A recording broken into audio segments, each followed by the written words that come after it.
présentation de la campagne Manifester sans peur. Donc, je me présente, Linda Kelly, membre du collectif. Je vais vous présenter chacune des personnes qui va prendre la parole aujourd'hui. Donc, dans l'ordre, ça va être Ginève Lunette, qui est professeur de philosophie au Cégep de Maisonneuve. Puis Marcos Ancelovici, professeur au département de sociologie de l'UQAM. Ensuite, Dominique Laliberté, qui est manifestante qui a été blessée à Victoriaville le 4 mai 2012. Puis Maxence Valade, aussi un manifestant qui a été blessé à Victoriaville le 4 mai 2012. Ensuite, Francis Grenier, qui est un manifestant qui a été blessé le 7 mars 2012 à Montréal. Puis finalement, Nicole Fillon, qui est coordonnatrice de la Ligue des droits et libertés. Donc, rapidement, le déroulement, on va commencer par la prise de parole des intervenants et intervenantes. Puis, par la suite, il y aura une période de questions et ensuite les possibilités de faire des entrevues individuelles. Donc, voilà, je vais céder la parole à Ginève. Bonjour, merci beaucoup d'être ici. Oh, je ne sais pas si ça fonctionne. Non. Le son est juste pour vous? Bon, ça va aller comme ça. Donc, bonjour, merci d'être ici aujourd'hui. Mon rôle aujourd'hui, c'est essentiellement de présenter le contexte de cette campagne-là et la campagne elle-même. Donc, Manifester sans peur, Protesting Without Fear en anglais, appelle à relancer le débat public sur la question des armes intermédiaires ou des armes qu'on appelle aussi moins létales, qui sont utilisées par la police dans le contexte de manifestations. Un récent jugement, le jugement de Francis Grenier contre la Ville de Montréal, révèle que le SPVM révèle beaucoup de choses, okay? Mais entre autres que le SPVM ne fait aucun test d'utilisation des grenades assourdissantes, qu'on appelle aussi là, les Rubber Ball Blast Grenades ou RBBG, avant de les utiliser lors de la manifestation du 7 mars 2012 en face de l'Auto-Québec, où un fragment d'une de ces grenades a éborgné Francis Grenier, ici présent, un étudiant qui était à ce moment-là en train de quitter la manifestation, donc d'obéir à l'ordre de dispersion du SPVM. Dans sa décision, le juge Remnitz se demande si une grenade avec une charge explosive était nécessaire afin de disperser cette manifestation-là. La grenade, par ailleurs, a été lancée dans la foule. Une information importante que le policier responsable d'avoir lancé la grenade a volontairement omis d'inclure dans son rapport d'événement. Il ne fait aucunement mention du fait qu'il a lancé cette grenade-là. De plus, selon le juge, tous les policiers dans cette affaire ont soit nié, soit minimisé les risques liés à l'utilisation de ces armes-là. Le risque de blessures graves, bien entendu, et peut-être même de décès, ce qui est pourtant indiqué sur la fiche technique du manufacturier de ces armes-là. Une de ces personnes policières qui se sont exprimées sur la question de la dangerosité de ces armes-là est un certain Philippe Pichet, que vous connaissez peut-être, jusqu'à récemment chef de police de la Ville de Montréal, à l'époque responsable des opérations lors de la dispersion de cette manifestation-là. Quelques mois après les événements, Philippe Pichet fait parvenir à ses supérieurs un mémo comparant l'avis de dangerosité du fabricant de ces grenades-là à un avertissement qu'on peut retrouver sur une boîte de céréales. Donc, de l'avis du juge Remnitz, le SPVM s'est par la suite comporté de manière à préparer une défense éventuelle plutôt qu'à essayer de découvrir la vérité sur ce qui s'est passé et à assumer ses responsabilités. Dès le soir du 7 mars 2012 et jusqu'au procès, le SPVM adopte une attitude visant à essentiellement défendre l'institution du SPVM et le travail des policiers, niant que Francis a été blessé par cette grenade-là. Nous savons désormais que cette arme met en péril la santé et la sécurité des manifestants et des manifestantes. Plus récemment, très récemment, le reportage Opération Casse-gueule de l'émission Enquête à Radio-Canada revient en partie sur ces événements-là, mais a aussi mis en lumière des comportements policiers analogues lors de deux autres événements. Premièrement, dans le cadre des manifestations entourant le Sommet des Amériques, en 2001, Mathieu Harvey est blessé gravement, crâne broyé, 3 jours dans le coma, par un projectile de plastique tiré par la GRC. Suite à l'incident, 3 pelotons de policiers passent à côté de lui sans lui venir en aide. C'est éventuellement des manifestants qui vont l'aider à rejoindre un ambulancier. L'équipe d'enquête révèle également qu'une dizaine de balles de plastique sont tirées par un agent de la Sûreté du Québec sans autorisation préalable lors de la manifestation du 4 mai 2012 à Victoriaville. Il y a bien entendu d'autres agents que cet agent-là qui ont tiré des balles de plastique lors de cette manifestation-là. L'agent ne sait pas ce qui advint de 9 des 10 projectiles qu'il a lancés de sa propre admission. Plusieurs manifestants subissent des blessures graves lors de cette manifestation-là, dont par des balles de plastique, dont Alexandre Allard, qui subit fracture du crâne et commotion cérébrale, Dominique La Liberté Martineau, ici présente, qui subit double fracture à la mâchoire et perte de 6 dents, en plus de lacération à la lèvre inférieure, et Maxence Valade, ici présent aussi, qui subit la perte d'un œil, contusion au poumon, fracture au visage et traumatisme crânien. Puis il y a eu d'autres blessés, bien entendu, lors de cette manifestation-là. Encore une fois, les manifestants et manifestantes blessés sont pris en charge par les manifestants, pas par la police. La police refuse de prendre la situation en charge. La police nie être à l'origine de ces blessures-là. De plus, les interventions subséquentes de la police à l'endroit des blessés sont vraisemblablement des interventions dans le but de protéger la police, de nier leurs responsabilités et de dégager la police, dans le fond, de toute responsabilité.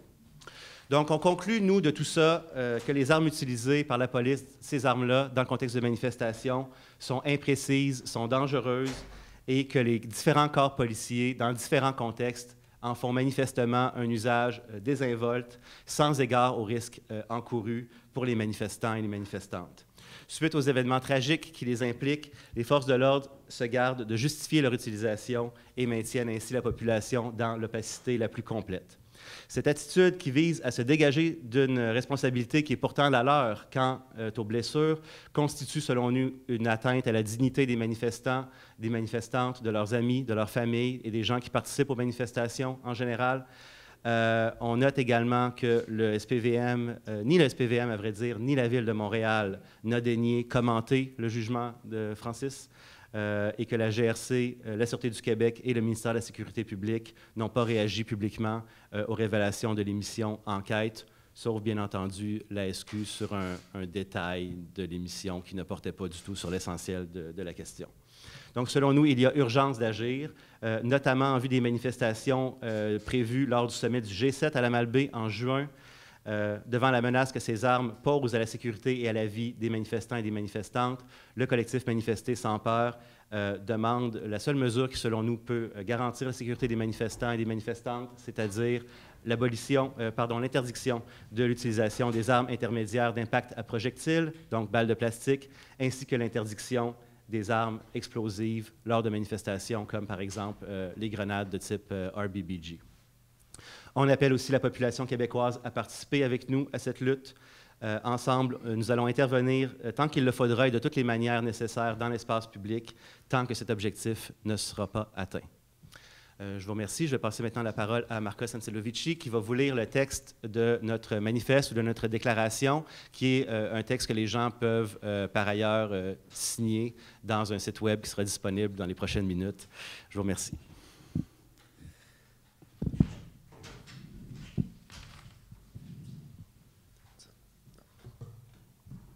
Bonjour, merci d'être venu. Je vais simplement faire la lecture du manifeste et rien d'autre. Manifeste pour l'interdiction des balles de plastique et des armes explosives lors de manifestations. Considérant que plusieurs personnes ont été gravement blessées par les armes à létalité réduite utilisées par les forces policières lors de manifestations, notamment qu'Éric Laferrière a été atteint d'une balle de plastique à la gorge tirée par un policier et a dû subir une trachéotomie, perdant l'usage de la voix. Sommet des Amériques, avril 2001. Que Mathieu Harvey a été atteint d'une balle de plastique à la tête qui a broyé une partie de son crâne, causant 3 jours de coma et nécessitant 2 interventions chirurgicales. Sommet des Amériques, avril 2001. Que Francis Grenier a perdu un œil après qu'un policier ait tiré une grenade assourdissante dans la foule. 7 mars 2012. Qu'Alexandre Allard a été victime d'un traumatisme crânien, de fractures au visage, d'une contusion cérébrale, qu'il est devenu sourd de l'oreille gauche, a eu des aphasies et des pertes de mémoire en recevant une balle de plastique tirée par la brigade anti-émeute, 4 mai 2012. Que Magali Paquin a été blessée au bras par une balle de plastique alors qu'elle se trouvait à une bonne distance de la ligne d'anti-émeute, 4 mai 2012. Que Maxence Valade a perdu un œil et subi un traumatisme crânien après avoir reçu une balle de plastique, en plus d'avoir subi des contusions au foie et au poumon, 4 mai 2012. Que Dominique La Liberté Martineau a été violemment heurté au visage par une balle de plastique, causant une double fracture à la mâchoire, la perte de 6 dents et des lacérations à la lèvre inférieure, 4 mai 2012. Que Naomi Tremblay-Trudeau a été blessée au visage après avoir reçu un projectile tiré à bout portant, 26 mars 2015. Que ces personnes ne représentaient pas une menace justifiant l'utilisation de telles armes. Que le nombre de blessés est plus grand encore. Que nous refusons que la liste s'allonge. Que les armes à létalité réduite sont une menace à la vie et à l'intégrité physique non seulement des manifestantes, mais aussi des passantes et blessent des personnes de manière indiscriminée. Que malgré ce qu'en dit la police, ces armes tuent et ont tué dans d'autres contextes au Québec et ailleurs, notamment Bonnie Jean-Pierre et Philippe Ferraro. Que le jugement Grenier du 6 novembre 2017 démontre que le SPVM bénéficie d'une impunité inquiétante lors d'utilisation d'armes dangereuses, que le SPVM a volontairement camouflé sa responsabilité dans la blessure de Francis Grenier, que lors du procès, tous les témoins policiers ont minimisé les risques liés à l'utilisation des grenades assourdissantes lors de manifestations, malgré le risque de blessures importantes et de morts inscrits sur la fiche technique du fabricant. Une absence de normes claires d'utilisation, une insouciance flagrante pour l'intégrité physique et la vie des manifestantes et un laxisme de l'institution inacceptable. Que les autorités n'ont jamais donné suite à la demande du Conseil des droits de l'homme des Nations Unies, dans ses observations de 2006 sur le Canada, d'enquêter sur les pratiques des forces de police de Montréal pendant les manifestations. Que l'absence de mécanismes indépendants de surveillance des opérations policières lors de manifestations est un grave problème. Que l'acquisition répétée de nouvelles armes intermédiaires contribue à la militarisation de la police. Que le droit de manifester est reconnu par les chartes québécoises et canadiennes et que l'ensemble des manifestants ne peut être privé de ce droit, même si des actes illégaux se produisent lors d'une manifestation. Qu'au fil de l'histoire, manifester a permis d'obtenir plusieurs acquis sociaux dont nous jouissons encore aujourd'hui, et que manifester sans crainte devrait aller de soi. Étant donné tout ce qui précède, nous demandons aux administrations municipales ainsi qu'au gouvernement du Québec d'interdire l'utilisation des armes intermédiaires d'impact à projectiles, les balles de plastique, et des armes explosives lors de manifestations. Merci. Je passe la parole à Dominique Laliberté.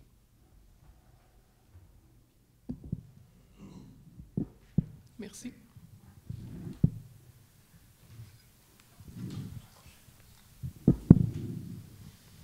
Bonjour. Comme de nombreux manifestants, moi, je me suis présenté à la manifestation de Victoriaville le 4 mai 2012 dans le but d'exprimer mon désaccord avec le gouvernement Charest. Comme la grande majorité des personnes qui étaient là, à aucun moment je n'ai été une menace pour la police. Puis comme plusieurs, je me suis fait taire dans mon droit de manifester. Oui, je me suis fait taire de manière physique en recevant une balle de plastique de la part des policiers. La conséquence visible, ça a été une double fracture à la mâchoire, puis la perte de 6 dents. Mais par contre, la conséquence invisible, surtout, et plus sournoise, c'est aussi de se faire taire dans son intégrité psychologique par des méthodes d'intervention brutales du corps policier. Puis ça, en fait, je suis certaine que beaucoup de personnes l'ont ressenti à Victoriaville, mais dans les manifestations qui ont suivi. Avec les différents rapports qui sont sortis, le reportage d'enquête, puis aussi les prochains événements comme le G7, on doit se remettre en question quant à l'utilisation de ces armes-là. On a le droit de manifester sans peur au Québec. Puis moi, je refuse qu'il y ait d'autres blessés ou d'attendre un décès pour demander l'interdiction de ces armes-là. Puis c'est la seule solution possible. Merci. Je vais passer le micro à Maxence.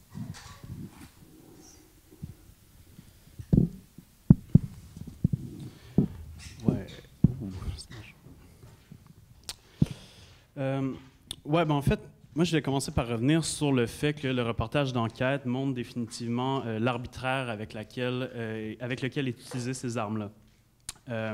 Ça donne des occasions supplémentaires aux policiers pour tirer dans le tas, avec des armes qui sont mortelles. Puis ça, il y a des rapports pour le prouver, notamment celui du British Medical Journal, qui montre qu'une personne sur 37 est grièvement blessée lors de l'utilisation de ces... Non, une personne sur 37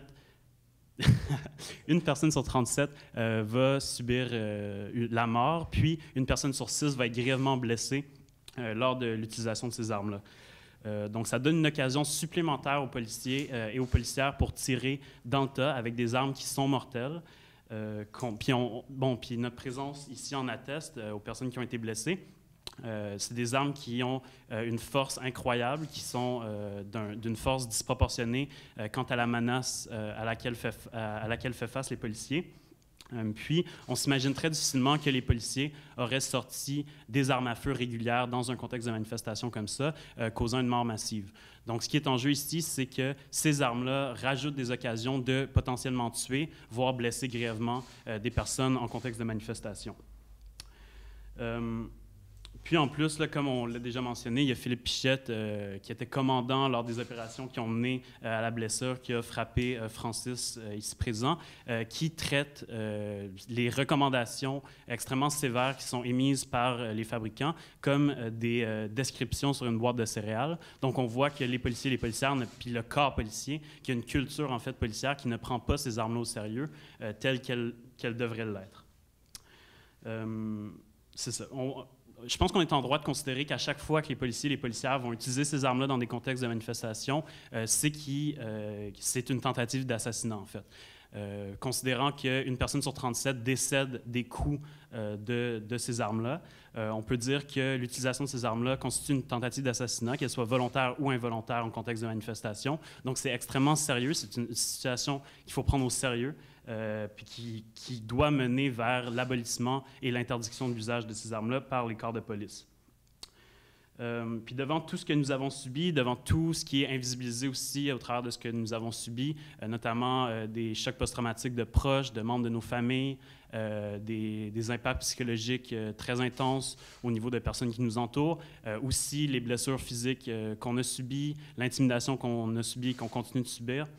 La seule réponse possible, la seule réparation possible à ce tort qui nous est fait, ça serait justement de permettre à nos amis, nos proches, mais aussi des camarades, des personnes qui sont dignes, en fait, de témoigner de leur dignité dans la rue en manifestant de façon sécuritaire et en se présentant dans la rue pour faire avancer des causes qui nous tiennent à cœur.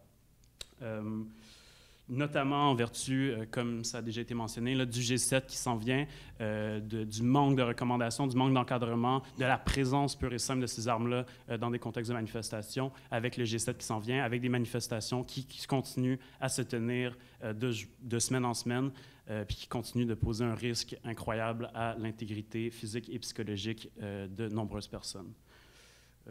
Donc c'est cela. Bonne fin de journée. Je vais passer la parole à Francis Grenier. Merci.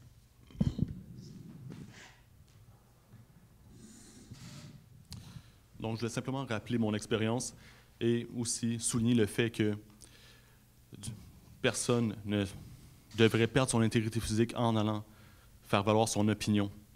C'est ce qui est arrivé dans notre cas. Donc, jamais ça n'aurait dû avoir lieu. Oui, les blessures physiques durent un temps. C'est un temps qui est minime comparativement aux blessures qui sont psychologiques. Même aujourd'hui, 5 ans après, j'ai toujours peur de tout ce qui est détonation, bruit sourd. Par la suite, je ne vais plus dans des gros rassemblements. Et les foules, j'évite les foules. J'ai plus été manifesté par la suite. Donc, ça me brime encore aujourd'hui, ces blessures-là, dans mon droit à m'exprimer. J'ai perdu toute confiance aussi envers le corps policier qui, avant les événements, pour moi, un policier était une personne qui me venait en aide, pouvait me servir et m'aider en cas de besoin. Ce qui a changé. Aujourd'hui, ma vision est totalement différente. Jamais j'irai demander de l'aide et en tant que tel. Durant le procès, on a vu une culture d'impunité. Donc, les risques étaient minimisés. J'ai eu l'impression d'être un peu une victime, un dommage collatéral. Et donc, ce que j'ai vécu a toujours été minimisé durant les 10 jours du procès. Et ce qui, au final, personnellement, je vois le manque de sérieux dans l'institution policière qui faisait juste préparer sa défense en tant que telle. Le jour même, lorsqu'ils sont venus me voir, aux environs d'après 9h à 10h, suivant mes blessures, pour me poser des questions tendancieuses au sujet des événements.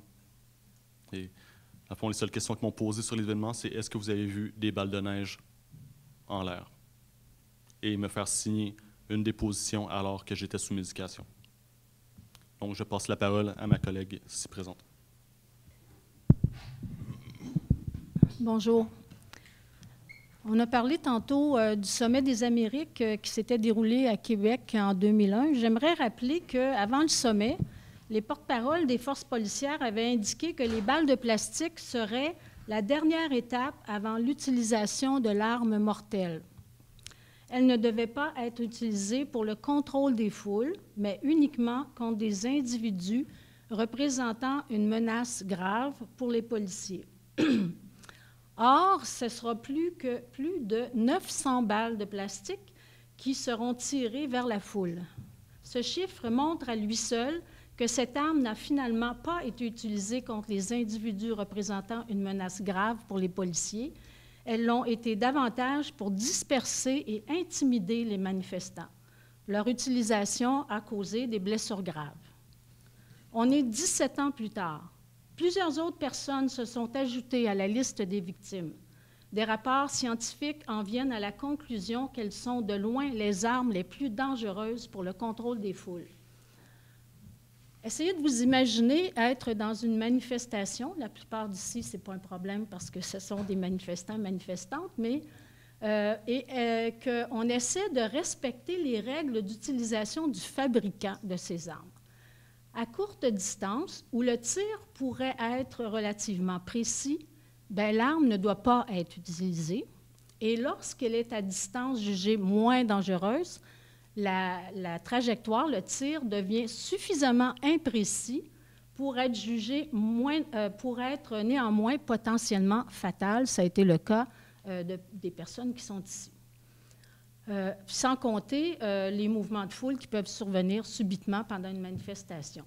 Bon, en ce qui concerne l'utilisation de grenades assourdissantes, on l'a dit tantôt, c'est à cette même conclusion qu'en est arrivé le juge dans la cause de Francis Grenier, lorsqu'il a conclu au haut risque associé à l'utilisation de cette grenade lors de manifestations. La Ligue appuie donc sans réserve cette campagne. Ces armes violent le droit à la vie et à la sécurité et portent atteinte à la liberté d'expression et au droit de manifester. Mentionnons d'ailleurs qu'en France, l'institution qui est le défenseur des droits qui fait rapport à l'Assemblée nationale française, s'est récemment prononcée en faveur de l'interdiction de l'usage d'armes similaires dans le cadre de manifestations.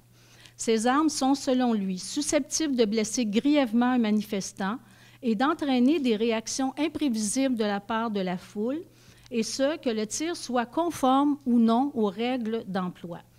Par ailleurs, toujours selon ce défenseur des droits, le caractère soi-disant non létal des armes conduit en pratique les agents à les utiliser avec moins de précaution que les armes traditionnelles, ce qui est particulièrement inquiétant. Donc, la Ligue compte participer activement à cette campagne, solliciter ses réseaux, interpeller les autorités politiques, et on est, comme d'autres l'ont dit, à la veille du G7, et on a l'intention collectivement d'interpeller le ministre de la Sécurité publique du Québec, et Goodale, qui sera sûrement en charge de la sécurité pendant le sommet. Puis aussi, on va considérer les engagements électoraux qui ont été pris par Projet Montréal, qui s'était engagé d'interdire l'utilisation des balles de plastique lors de manifestations. On va donc relancer Mme Plante et Mme Goulet, qui est responsable de la sécurité publique. Et on m'a fait remarquer que lors du conseil municipal du 11 décembre dernier, Mme Goulet avait rappelé que c'était là un engagement fort dans le programme électoral de Projet Montréal et s'était engagée à y travailler.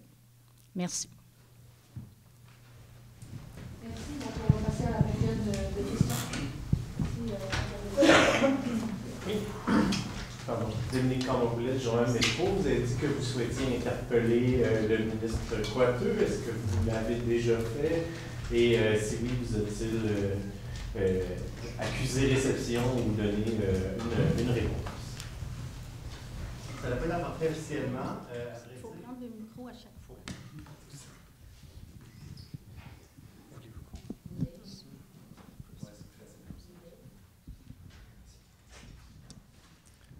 On vient de lancer la campagne, donc ça n'a pas été encore fait officiellement. Par contre, le ministre Coiteux avait dit qu'il allait réagir vendredi passé à l'émission Enquête. Je ne crois pas qu'il l'ait fait, par ailleurs, mais il était déjà supposé réagir à cette émission-là, mais soit qu'il a changé d'avis ou que ça n'a pas circulé, ou enfin. Mais clairement, on va le talonner sur cette question-là, effectivement.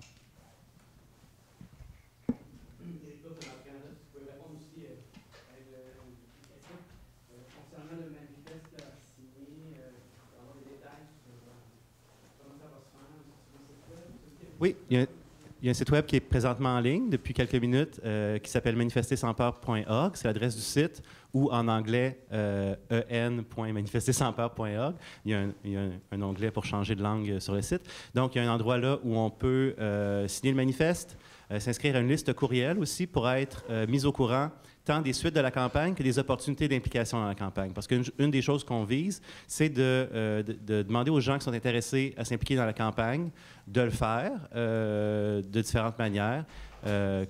S'ils ont des compétences particulières à contribuer à la campagne, des contacts qui pourraient contribuer à la campagne, des idées. Donc, d'essayer d'un peu gonfler nos rangs de gens qui sont sérieux et qui veulent travailler avec nous dans le sens de l'interdiction de ces armes-là.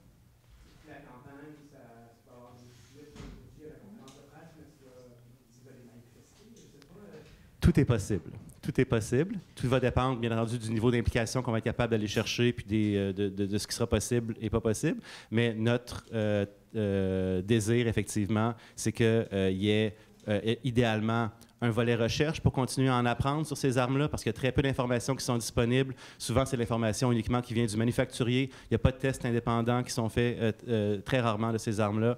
Un volet information, un volet, effectivement, manifestation ou enfin intervention dans l'espace public, talonner les élus. On prévoit faire tout ça. Ce qu'on sera capable de faire va dépendre de l'implication des gens, bien entendu.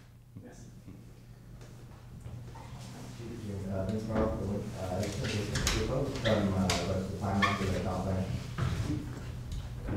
Est-ce que quelqu'un peut répondre? Je ne suis pas nécessairement répondre à tout. As long as necessary. That's my timeline. Well, you said that you hope to like pass some legislation or something before the G7 protests in June. So just well, hopefully we'll try to put on the maximum political pressure that we can before that. Then what will happen depends if you're optimistic or pessimistic, of course.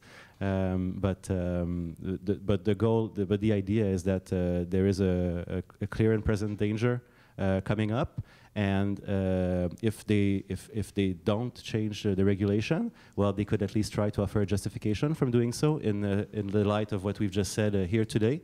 But hopefully they'll see the light and start to think a bit more clearly about this issue.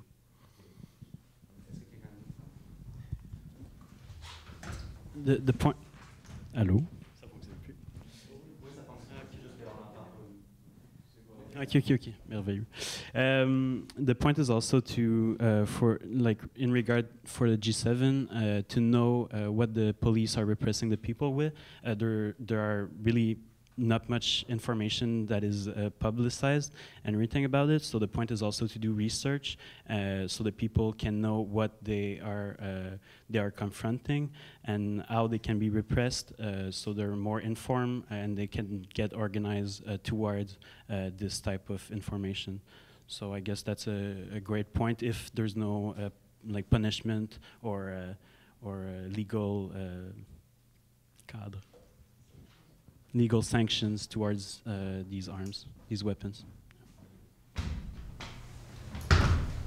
Peut-être juste savoir, selon vous, parce que ça fait quand même près de 6 ans dans vos 3 cas que vous avez été blessés, à quel point vous trouvez que les jugements qui viennent d'être rendus vous donnent du poids pour faire une sortie, maintenant vous dire, OK, on va s'attaquer directement à ça, parce que on a parlé du sommet des Amériques, ça fait quand même 17 ans qu'on en parle, la police a été blâmée et tout, il n'y a rien qui a changé. À quel point vous pensez que les jugements vous donnent un poids supplémentaire?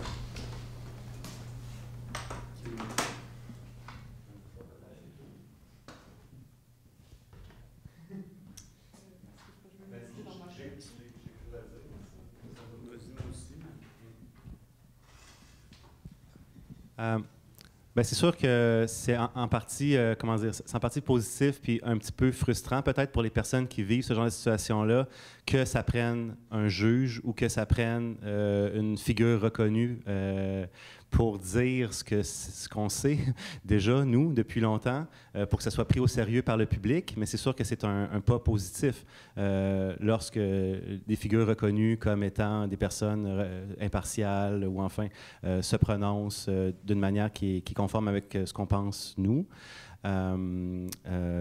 Donc, c'est ça. Donc, ça aide à rendre notre discours plus crédible. Nous, bien entendu, on pense qu'il était crédible avant notre discours, mais malheureusement, ça prend ça à l'occasion. Je vais juste en profiter pour mentionner ce que j'ai oublié de mentionner, mais que deux des personnes dont on parle dans le manifeste, Alexandre Allard et Mathieu Harvey de Québec, ne pouvaient pas être présents ici aujourd'hui, mais font aussi partie du collectif et ils vont participer à la campagne avec nous.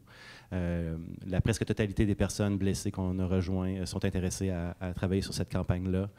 Puis les autres, ben, écoutez, hein, ils nous doivent rien, là, ils doivent rien à personne. Il y a des gens qui sont dans une situation où encore ils vivent très intensément ce qui leur est arrivé, puis ont besoin de temps pour eux-mêmes, pour se replacer. Ça sera bien entendu respecté.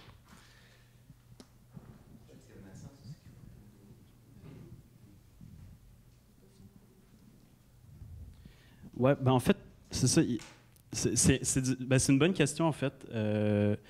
Considérant qu'il y a des procédures légales, entamer une procédure légale face au SPVM, il faut que tu déposes une requête introductive d'instance à l'intérieur d'1 an après que l'événement s'est déroulé.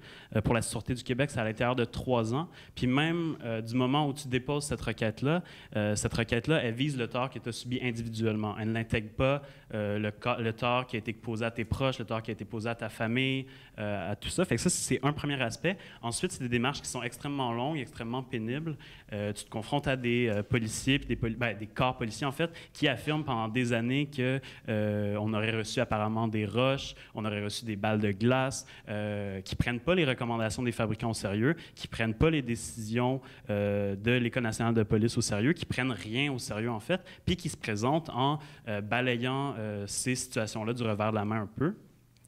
Donc, ça, c'est un élément. Ensuite, les décisions qui sont rendues, c'est des décisions soit en comité de déontologie policière qui nous donnent, oui, un levier d'action politique, mais souvent, c'est des décisions qui font office de recommandation seulement. Il n'y a aucune sanction légale, il n'y a aucun encadrement, il n'y a aucune prohibition active qui est proposée au travers de ça. Donc, c'est plus une légitimité de fait, du fait qu'on est ici, qu'on a été blessé, du fait que de nombreuses autres personnes continuent à être blessées par ces armes-là, du fait qu'il y a des campagnes qui s'organisent un peu tout partout sur la planète présentement. Je pense à Stop Balès de Goma en Catalogne, Face aux armes la police en France, l'Assemblée des blessés en France. Il y a des situations comme ça un peu partout sur la planète qui se passent parce que c'est une situation qui n'est pas exclusive au Québec. C'est une situation qui participe d'une autonomisation des dispositifs policiers, d'une militarisation des corps policiers qui se déroule partout sur la planète. Fait que de ça, on n'a pas le choix de riposter. Fait que c'est ça, c'est plus une légitimité de fait qu'une légitimité donnée par ces situations-là qui, néanmoins, ouvre une structure d'opportunité puis un levier pour pouvoir agir en ce sens-là. Voilà. En fait, moi, je souhaitais seulement rajouter que dans tous ceux qui ont été blessés puis qui ont eu recours à certaines procédures judiciaires, en fait, c'est que peu importe comment ça s'est réglé à l'amiable, que c'est en cours, que ce soit réglé, ce collectif-là, ça fait nous rassembler, puis ça donne une suite à ça. Il n'y a peut-être pas nécessairement une jurisprudence, mais tout ce qui est arrivé, c'est véridique, il y a des vidéos, c'est documenté, puis là, c'est un autre pas en avant qu'on veut continuer à pousser.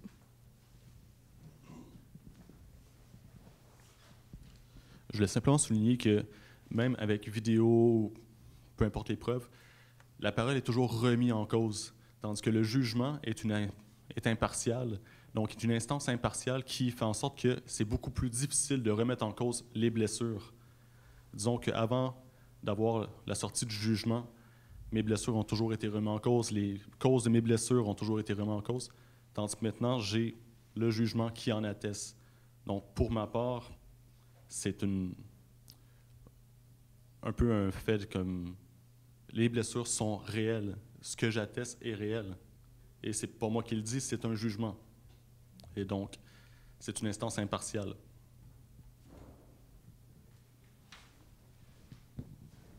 J'ajouterais simplement que les procès sont importants pour les raisons qui viennent d'être évoquées, mais le mal a été fait. Il y a une réparation symbolique, légale, éventuellement des fois il y a des accords négociés hors cours, mais le mal est fait, c'est trop tard. À beaucoup d'égards, c'est too little, too late.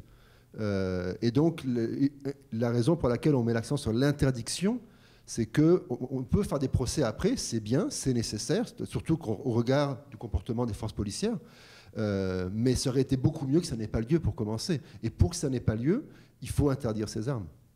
Et il faut aussi qu'il y ait des instances totalement indépendantes de surveillance du comportement policier, que ce ne soit pas la police qui enquête sur la police.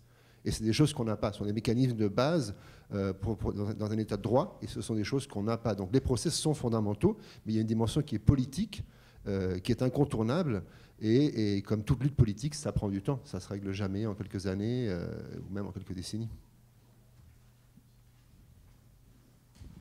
C'est aussi étonnant qu'on ne puisse pas poursuivre la police pour quelque chose qu'on n'a pas subi. Tu sais que collectivement, il y a un recours collectif légal pour faire interdire ces armes-là. C'est pas comme ça que ça se passe généralement. C'est qu'une arme tue quelqu'un, ébranle quelqu'un, blesse quelqu'un, puis ensuite, on va chercher une réparation, mais il n'y a pas possibilité d'affirmation au travers de ça. Puis je pense que ce qu'on essaie de créer ici, c'est plus une possibilité d'affirmation par rapport à une situation qui nous est donnée. Est-ce qu'il y aurait d'autres questions? Non, je vous remercie de votre présence. Puis si vous voulez faire des entrevues individuelles, vous pouvez vous diriger vers les personnes ici. Juste vous mentionner aussi que Mathieu Harvey, donc, comme je l'ai mentionné, Mathieu Harvey, le manifestant aussi à Québec en 2001, est disponible aussi pour des entrevues par téléphone, si ça vous intéresse. Merci. Merci beaucoup. Merci. Mais là, c'est sûr que dans le manifeste qu'on lance aujourd'hui, on lance un appel à la fois pour les individus et pour les organisations de se joindre à nous. La Ligue des droits et libertés qui s'est exprimée aujourd'hui a déjà exprimé son appui public au manifeste. Je sais qu'il y a d'autres organisations qui, dès aujourd'hui, vont débattre de la question de savoir s'ils nous appuient ou pas. Donc, au fur et à mesure, sur le site web de la campagne, il va y avoir une liste des organisations qui vont appuyer la campagne. On s'attend à ce que cette liste devienne assez impressionnante assez rapidement. Puis, bien entendu aussi, les individus peuvent signer le manifeste et peuvent après s'impliquer dans la campagne. Les gens s'impliquent dans la campagne en tant qu'individus seulement, en tant qu'organisation. Les organisations peuvent appuyer le manifeste et appuyer la campagne. Bien, c'est sûr que ce n'est pas un enjeu, comment dire, il y a quelques années, il y a un sondage qui est sorti sur la perception des Québécois par rapport à certains groupes sociaux. Okay? Puis, dans les gens qui étaient les moins considérés, on retrouve les assistés sociaux et les manifestants et manifestantes. Beaucoup de gens ne manifestent pas, ne voient pas l'utilité de manifester, même s'ils bénéficient de plein d'acquis sociaux, dans le fond, puis de droits et de libertés qui ont été gagnés difficilement par des manifestations comme par d'autres types d'actions politiques, mais eux considèrent que ça ne les concerne pas, les manifestations. Si ça ne les intéresse pas de manifester, ces gens-là, on tient quand même à leur dire que peut-être que leurs enfants, leurs proches, qu'il y a des gens autour d'eux, que eux, ça leur intéresse de manifester, puis de le faire sans courir de risques à leur santé et à leur vie. Donc, c'est ça. C'est pas un enjeu qui est sexy, c'est pas un enjeu qui est populaire, c'est pas un enjeu que nécessairement les gens automatiquement se sentent concernés par ça. Mais plus on en apprend sur cet enjeu-là, je pense, plus les gens en apprennent, non seulement sur la dangerosité de ces armes-là, mais surtout sur le comportement policier au travers de tout ça. Puis, je pense que les citoyens devraient se sentir concernés lorsque, dans n'importe quel cas de figure, les policiers donnent l'impression ou réellement de ne pas se préoccuper, dans le fond, réellement de la santé et de la sécurité des gens. Alors que ce qu'ils sont censés faire, bien entendu, du moins sur le label, c'est protéger et servir. Hein? Bien, on va interpeller aussi le gouvernement fédéral, bien entendu, parce que parmi les événements qu'on a décrits aujourd'hui, le Sommet des Amériques en 2001, c'était la GRC qui a tiré beaucoup de ces projectiles de plastique-là. Puis on peut s'attendre que pour le G7, qui s'en vient en juin, que le gouvernement fédéral aussi va jouer un rôle important dans l'organisation de la sécurité de ces manifestations-là. Donc oui, aussi, le gouvernement fédéral va être interpellé et donc on va essayer d'étendre la campagne maximalement pour être capable d'atteindre cet objectif-là. En fait, étonnamment, étonnamment, je n'étais pas surpris parce que à ce moment-là, en 2012, puis encore aujourd'hui, ça arrive très fréquemment, Puis j'étais au courant de la force de ces armes-là, en fait, de la force d'impact, de beaucoup de cas de personnes qui en sont mortes, de personnes qui en sont décédées, d'autres cas de personnes qui ont été blessées, tant au Québec que dans d'autres pays. Il y a aussi un historique extrêmement violente de ces armes-là. Donc, je n'étais pas surpris. Par contre, c'est aussi l'impact que ça a, l'impact psychologique, l'impact physique, comment ça change ta vie, comment ça change la vie de tes proches, comment, lorsque tu intentes des poursuites à l'égard de la police, les revendications, le sentiment, ce que tes proches ont subi ne peut pas être intégré à cette procédure-là. Donc, c'est une peine constante qu'il faut apprendre à porter puis à essayer de la renverser autant que faire se peut contre l'État policier, en fait. Non, aucune. En fait, directement après l'événement, ce que le gouvernement m'a offert, c'est des policiers qui continuaient de lancer des gaz lacrymogènes vers le lieu où j'étais. Moi, j'ai été aidé par des infirmiers, des infirmières volontaires qui m'ont déplacé à 3 reprises, puis que la police continuait de lancer des salves de gaz lacrymogène.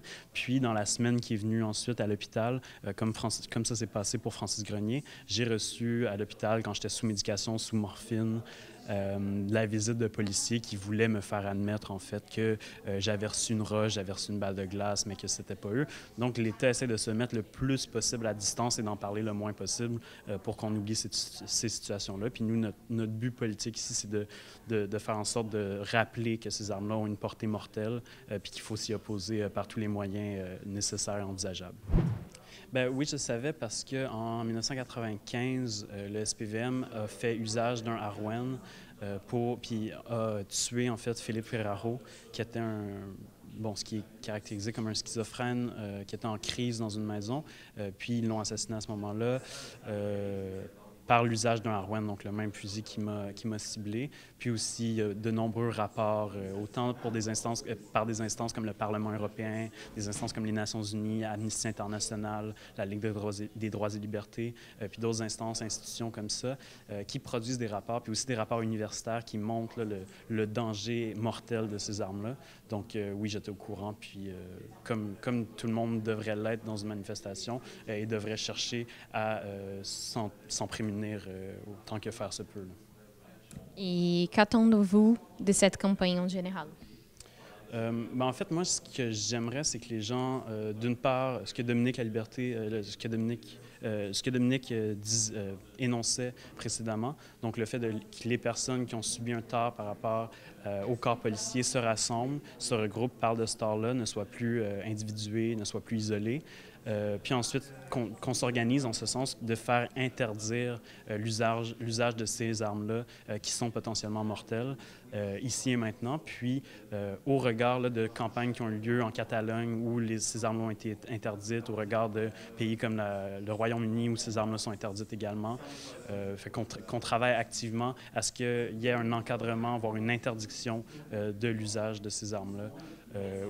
Aussi rapidement que possible, puis aussi que les gens soient en mesure de manifester dignement lors du sommet du G7 qui se tiendra en juin prochain. En fait, le corps est quand même bien fait, l'adrénaline a embarqué, mais c'est sûr que sentir tomber au sol comme une crêpe, sentir des dents qui tombent de ta bouche, puis le bruit de l'impact aussi, c'est vraiment des souvenirs qui restent forts, puis des sensations que tu ne veux pas revivre. Le bannissement des armes, c'est certain, c'est comme on a répété, c'est la seule solution possible. On peut, il y a juste le bannissement des armes, des balles de plastique est assourdissante. En fait, ça a été un choc assez incroyable.